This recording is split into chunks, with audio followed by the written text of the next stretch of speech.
ఈ మధ్య కాలంలో ఇంట్లో వంటకాలు చేయడానికి కష్టమైపోయి బయట రెస్టారెంట్ల నుండి ఆర్డర్ పెట్టుకుని తినడం అలవాటుగా మారిపోయింది. చాలామంది ఇంట్లో కష్టపడి చేసి తినడం కంటే సులువుగా ఆన్లైన్లో ఆర్డర్ పెట్టుకొని ఇంటికి తెప్పించుకొని తినడం సులువు అని భావిస్తున్నారు. దీంతో అనేక రకాల ఫుడ్ డెలివరీ సంస్థలు పుట్టుకు వచ్చాయి. ఇకపోతే తాజాగా నోయిడా ప్రాంతానికి చెందిన ఓలా ఫుడ్స్ నుంచి భోజనాన్ని ఆర్డర్ చేశారు. ఒకవైపు ఆకలి వేస్తున్న ఆర్డర్ చేసిన భోజనం ఇంకా రాలేదని బాధపడుతున్నాడు. కానీ అతని ఆకలి తీరలేదు సరికదా, కడుపు మండిపోయి చేదు అనుభవం అతనికి ఎదురైంది. ఇందుకు సంబంధించిన వీడియో ప్రస్తుతం నెటిజన్ల ఆగ్రహానికి గురైంది. ఈ ఘటనకు సంబంధించిన పూర్తి వివరాల్లోకి వెళ్తే, నోయిడాలో ఉంటున్న వ్యాపారవేత్త అమన్ బీదేంద్ర జైస్వాల్ ఓలా ఫుడ్స్ నుంచి ఆర్డర్ చేశారు.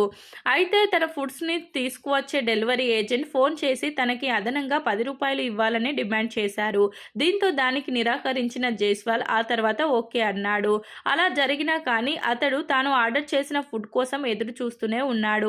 అలా సుమారు 45 నిమిషాలు గడిచిపోయిన తర్వాత ఇంకా ఫుడ్ డెలివరీ కాకపోవడంతో తన ఫుడ్ ఎక్కడ వరకు వచ్చిందని చూడగా ఫుడ్ డెలివరీ కాలేకపోగా తన ఫుడ్ ను తీసుకువచ్చిన వ్యక్తి ఎంచక్కా తన ఆర్డర్ చేసిన ఫుడ్ ని లాగిచ్చేస్తున్న దృశ్యాలు చూసి షాక్ అయ్యాడు. ఆ డెలివరీ చేసే వ్యక్తిని ఇది నా ఫుడ్, నువ్వు తింటున్నావు ఏంటి అని అడగగా ఏం చేసుకుంటావో చేసుకో అని అతను నిర్లక్ష్యంగా సమాధానం ఇవ్వడంతో మరింత కోపానికి లోనయ్యాడు.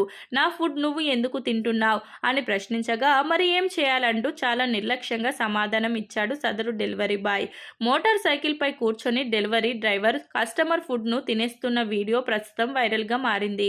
ఈ వీడియోని జైస్వాల్ తన సోషల్ మీడియా ఖాతాలో పోస్ట్ చేయగా దీనిపై నెటిజన్లు రకరకాలుగా స్పందించారు.